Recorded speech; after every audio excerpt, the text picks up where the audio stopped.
স্বাগত জানাচ্ছি যমুনা টেলিভিশনের নিয়মিত আয়োজন প্রবাসে বাংলাদেশে বিশ্বের বিভিন্ন প্রান্তে থাকা প্রবাসীদের খবরাখবর নিয়ে আপনাদের সাথে আছি আমি দেবাশিস রঞ্জন সরকার।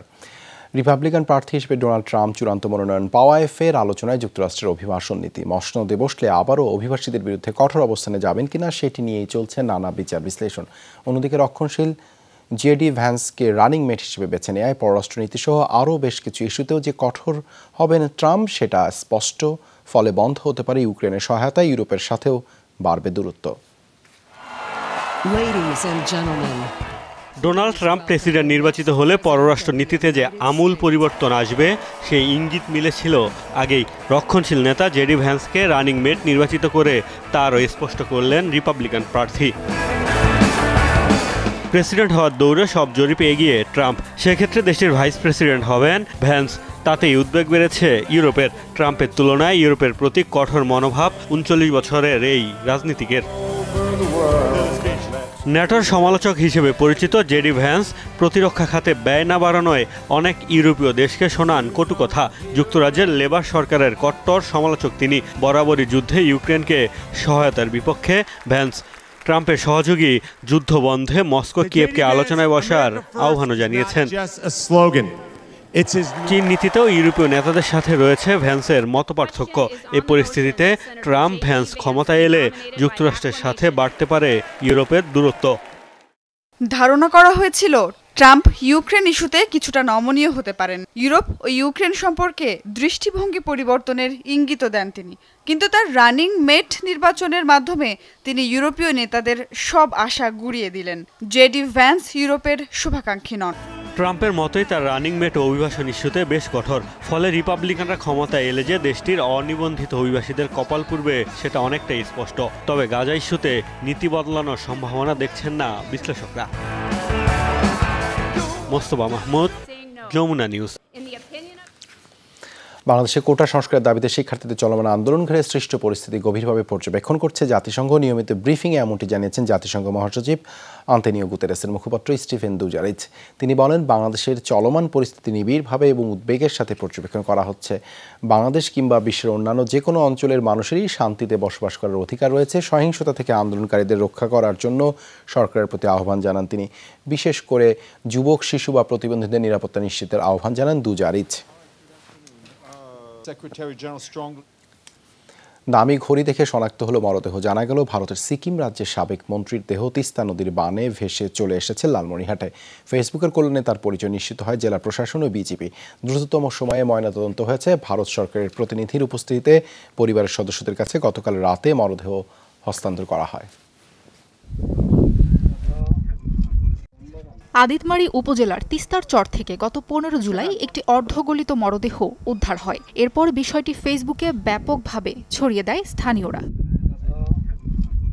সামাজিক যোগাযোগ মাধ্যমে মরদেহের ছবি দেখে স্থানীয় প্রশাসনের সাথে যোগাযোগ করা হয় ভারতের সিকিম সরকারের পক্ষ থেকে। জানা যায়, হাতের ঘড়ির ছবি দেখে শনাক্ত করা হয় মৃতদেহটি। তিনি সিকিম রাজ্যের সাবেক মন্ত্রী রামচন্দ্র পৌডিয়াল। উনি আমার শ্বশুর। গতকাল আমরা একটি মেসেজ পেয়েছি যেখানে তার হাতের ঘড়ির বর্ণনা ছিল। সেটি আমাদের পরিবারের নিদর্শন। ঘড়িটির মাধ্যমে আমরা তাকে চিহ্নিত করি। না, যেটা ওনার রিলেটিভসরা বলছে, উনি কিছু আগে এক্স মিনিস্টার কিছু ছিলেন। সিকিমে একটা জিডি হয়েছে, ঠিক আছে, জিডি রেফারেন্স হয়েছে। সেই জিডি উনি সিকিম পুলিশ, বেঙ্গল পুলিশকে কন্ট্যাক্ট করেছে। মঙ্গলবার রাতে জেলার বুড়িমারি স্থলবন্দর থেকে নিহতের স্বজনদের হাতে মরদেহ তুলে দেয়া হয়। আমাদের ইন্টারনাল এবং সামাজিক যোগাযোগ মাধ্যমে আমরা ছড়িয়ে দেই। এক পর্যায়ে আমরা জানতে পারি এই আমাদের পার্শ্ববর্তী যে সিকিম আছে, ভারতের সিকিম রাজ্যের একজনের এই ডেড বডিটা বলে আইডেন্টিফাই। হস্তান্তরের আগে ময়নাতদন্ত হয় মরদেহের। গত 7 জুলাই থেকে তিনি নিখোঁজ ছিলেন। সাবরিনা লিজা, যমুনা নিউজ। থাইল্যান্ডের রাজধানী ব্যাংককের একটি হোটেল কক্ষ থেকে উদ্ধার হওয়া 6 বিদেশি নাগরিকের শরীরে বিষাক্ত পদার্থের উপস্থিতি পাওয়া গেছে। প্রাথমিক তদন্তের ভিত্তিতে ধারণা করা হচ্ছে তারা বিষক্রিয়ায় মারা গেছেন। উদ্ধার হওয়া লাশগুলোর রক্ত পরীক্ষার পর তাতে সায়ানাইডের উপস্থিতি পাওয়া গেছে। বিষ প্রয়োগে তাদের হত্যা করা হয়ে থাকতে পারে বলে ধারণা করছে নিরাপত্তা বাহিনী। দেশটির পুলিশ জানায়, গ্র্যান্ড হায়াত এরওয়ান হোটেল থেকে স্থানীয় সময় মঙ্গলবার বিকেলে এসব মরদেহ উদ্ধার হয়। নিহতদের মধ্যে 3 জন নারী ও 3 জন পুরুষ। মৃত পর্যটকরা সবাই জন্মসূত্রে ভিয়েতনামে। তাদের মধ্যে 4 জন ভিয়েতনামের নাগরিক ও অপর 2 জন ভিয়েতনামের বংশোদ্ভূত মার্কিন নাগরিক। পর্যটনের উপর যেন এই মৃত্যুর প্রভাব না পড়ে সেজন্য শিগগিরই রহস্য উদ্ঘাটনের নির্দেশ দিয়েছেন প্রধানমন্ত্রী। পর্যটকদের কারণে বিপাকে স্পেনের স্থানীয় বাসিন্দারা মালিকরা বেশি লাভের আশায় উচ্চ মূল্যে তাদের ফ্ল্যাট ভাড়া দিচ্ছেন বিদেশি পর্যটকদের কাছে। ফলে স্বল্প আয়ের মানুষরা থাকার সুযোগ পাচ্ছেন না। আবাসন সংকট এবং আকাশচুম্বী বাড়ি ভাড়ার কারণে রাস্তায় হচ্ছে ঠাঁই। দেশটিতে পর্যটকের চাপ কমাতে তাই বিক্ষোভে নেমেছেন স্প্যানিশরা। শহরটির বাসিন্দাদের অভিযোগ, পর্যটকদের কারণে বেড়েছে বাড়ি, ফ্ল্যাট আর অ্যাপার্টমেন্টের ভাড়া। উচ্চ বাড়ি ভাড়ার কারণে নিজ শহরেই মিলছে না মাথা গোঁজার ঠাঁই। এখানে বাড়ি ভাড়া অতিরিক্ত, থাকা খাওয়ার খরচ জোগাতে হোটেলে ট্যুরিস্টদের খাবার সার্ভ করছি। এভাবে চলতে পারে না। প্রতিবাদ জানাতে রাস্তায় নেমেছি। এ শহরে পর্যটকদের সংখ্যা কমাতে হবে। আমাকে বাড়ি ছেড়ে দেওয়ার নোটিশ দিয়েছে। আমার মতো আরো অনেকেই আছেন। পর্যটকদের চাহিদা বেড়ে যাওয়ায় ওরা আমাদের বাসা ভাড়া দিতে চায় না, বরং ট্যুরিস্টদের কাছ থেকে নেয়। এত বছর ধরে এই এলাকায় আছি, নিয়মিত ভাড়া দিয়েছি, কিন্তু এখন কোথায় যাব জানি না। প্রাচীন শহর আলিকান্তের রয়েছে কয়েক হাজার বছরের ইতিহাস। পুরনো ধাঁচের বাড়ি, প্রাচীন স্থাপত্যশৈলী আর সাগর পাড়ের মনোমুগ্ধকর দৃশ্যের জন্য সারা বছরই শহরটিতে ভিড় করে থাকেন পর্যটকরা। বছরে প্রায় 55 লাখ পর্যটক ভ্রমণ করে শহরটি।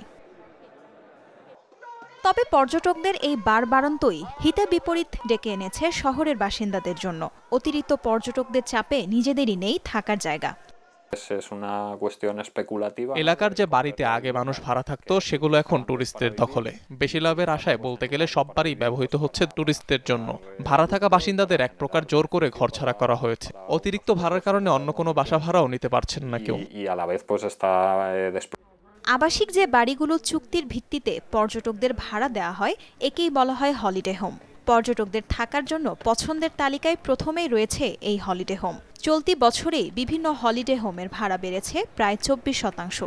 এদিকে হোটেলে থাকা পর্যটকদের সংখ্যা মাত্র 11%। তাজরিয়ান সোভান, যমুনা নিউজ। লেবাননে কর্মব্যস্ত প্রবাসীদের আনন্দ ভ্রমণের আয়োজন করেছে একতা বন্ধন সহায়তা সংগঠন। চলতি সপ্তাহে প্রাকৃতিক সৌন্দর্যে ভরপুর হেলমেল পর্যটন শহরে আয়োজন করা হয়েছে আনন্দ ভ্রমণের। সংগঠনের উদ্যোগকে সাধুবাদ জানিয়ে অনুষ্ঠানে যোগ দিয়েছে প্রায় 150 প্রবাসী বাংলাদেশি।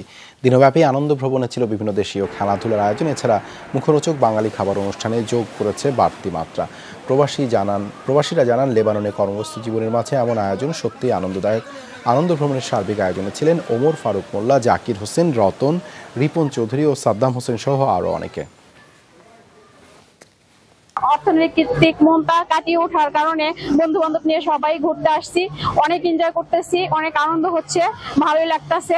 একতা বন্ধন সহায়তা সংগঠনের পক্ষ থেকে আমরা এই সংগঠনের সকল লোক নিয়ে আমরা আজকে আনন্দ ভ্রমণে আসলাম। খুব আনন্দ লাগতেছে, ভালো লাগতেছে। ছুটির দিন যেভাবে একটা আনন্দ উপভোগ করলে যে অনেক ভালো লাগে আমাদের প্রবাস জীবনে একাকিত্বটা আমরা অনুভব করি না।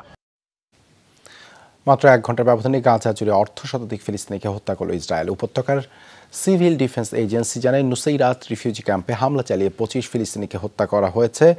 আহত আরও 70 জন। খান ইউনিসে তাঁবুতে আশ্রিতদের উপরে তেল আবিবের বর্বরতায় প্রাণ গেছে কমপক্ষে 18 জনের। আহত 26 ফিলিস্তিনি। উত্তর গাজার বেইত লাহিয়ায় চলে নারকীয়তাণ্ডব। মৃত্যু হয়েছে 5 জনের। মধ্য গাজায় আজ জাওয়াইদায় মারা গেছেন আরও 8 জন। পাকিস্তানের জঙ্গি হামলায় নিরাপত্তা বাহিনীর অন্তত 8 সদস্যের মৃত্যু হয়েছে। মঙ্গলবার এক বিবৃতিতে এই তথ্য জানায় দেশটির সামরিক বাহিনী। নিহতদের মধ্যে 7 জন সেনা এবং 1 জন প্যারামিলিটারি বাহিনীর সদস্য। আরও বেশ কয়েকজন আহত। সোমবার খাইবার পাখতুনখোয়ার সীমান্তবর্তী এলাকায় একটি সামরিক ঘাঁটিতে চালানো হয় গাড়ি বোমা হামলা। দায় স্বীকার করেছে তেহরিকি তালেবান পাকিস্তান নিয়ন্ত্রিত হাফিজ গুল বাহাদুরের সশস্ত্র সংগঠন। পাল্টা হামলায় 8 চরমপন্থীকে হত্যার তথ্য জানিয়েছে দেশটির সেনাবাহিনী। ফিলিস্তিনের স্বাধীনতার প্রত্যয় নিয়ে তাজিয়া মিছিল আর মাতম সহ নানা আনুষ্ঠানিকতায় বিশ্বের বিভিন্ন দেশে পালিত হয়েছে পবিত্র আশুরা। ইমাম হোসেন স্মৃতি বিজড়িত ইরাকের কারবালা প্রান্তর থেকে সবচেয়ে বড় তাজিয়া মিছিল বের হয়। এছাড়া ইরান ও ইয়েমেনেও বের করা হয় শোক মিছিল। এতে যোগ দেন কয়েক লাখ মানুষ। আফগানিস্তান, পাকিস্তান সহ উপমহাদেশের দেশগুলোতেও পবিত্র আশুরা পালিত হয়েছে। ইরাকের কারবালা প্রান্তরে মহানবী হযরত মুহাম্মদ সাল্লাল্লাহু আলাইহি সাল্লামের দৌহিত্র ইমাম হোসেন রাদিয়াল্লাহু তাআলা আনহুকে নির্মমভাবে হত্যা করে ইয়াজিদের অনুসারীরা। ঐতিহাসিক কারবালা ময়দান থেকে বের করা হয় সবচেয়ে বড় তাজিয়া মিছিল। বিশ্বের বিভিন্ন প্রান্ত থেকে ধর্মপ্রাণ শিয়ারা সামিল হন এই মিছিলে। ইমাম হোসেনের মাজারে জড়ো হয়ে মাতম করেন শিয়া অনুসারীরা। অপ্রীতিকর ঘটনা এড়াতে কঠোর নিরাপত্তা ছিল কারবালা জুড়ে। মাতমসহ নানা আনুষ্ঠানিকতায় শোকাবহ দিনটি পালন করা হয় বাগদাদ সহ ইরাকের অন্যান্য অঞ্চলেও। তীব্র গরম উপেক্ষা করে এতে যোগ দেন লাখো লাখো মানুষ। ইমাম হোসেনের প্রতি শ্রদ্ধা জানাতে সবাই এখানে আসেন। কারবালাকে আমরা আল্লাহর রহমত হিসেবে দেখি। শিয়া প্রধান দেশ ইরানের রাষ্ট্রীয় উদ্যোগে অনুষ্ঠিত হয় বিশাল তাজিয়া মিছিল। কারবালার মর্মান্তিক ঘটনা স্মরণ করে রাজধানী তেহরানে মাতম করেন শিয়া সম্প্রদায়ের মানুষ। শোকাবহ দিনটিতে গাজার নিপীড়িত মানুষদের স্মরণ করেন ইরানিরা। ফিলিস্তিনে দেখুন কি হচ্ছে এখন। সেখানে প্রাণ যাচ্ছে নিপীড়িত মানুষের। তাদেরকে রক্ষা করাই এখন আমাদের সবচেয়ে বড় দায়িত্ব। পবিত্র আশুরায় বিশাল আয়োজন ছিল ইয়েমেনেও। রাজধানী সানায় তাজিয়া মিছিল, মাতম আর নানা আনুষ্ঠানিকতায় দিনটি পালন করে হুতি বিদ্রোহীরা। ইমাম হোসেন রাদিয়াল্লাহু তাআলা আনহুর ত্যাগ আমাদের জন্য বড় শিক্ষা। ইয়েমেনের জন্য এবং ফিলিস্তিনের জন্য বড় আদর্শ কারবালার ঘটনা। আমরা বিজয় অর্জিত না হওয়া পর্যন্ত পিছু হটব না। এছাড়া আফগানিস্তান, পাকিস্তান ও লেবাননের শিয়ারাও যথাযথ মর্যাদায় পালন করেছেন আশুরা। আয়োজনকে কেন্দ্র করে কঠোর নিরাপত্তা ছিল সব দেশেই।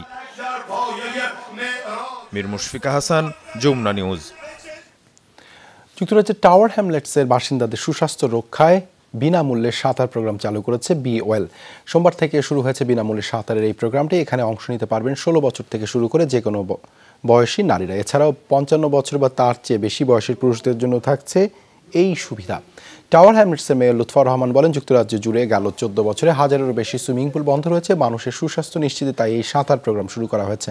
পরে সাঁতারের উপকারিতা ও পানিতে সুরক্ষার বিষয়টি আলোচনা করা হয়।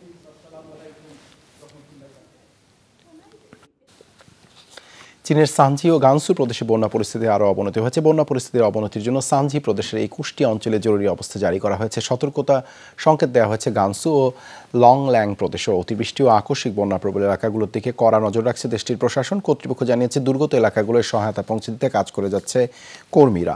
বন্যা কবলিত এলাকাগুলোর বাসিন্দাদের যত দ্রুত সম্ভব নিরাপদ আশ্রয়ে সরিয়ে নেওয়া হচ্ছে বলেও জানানো হয়।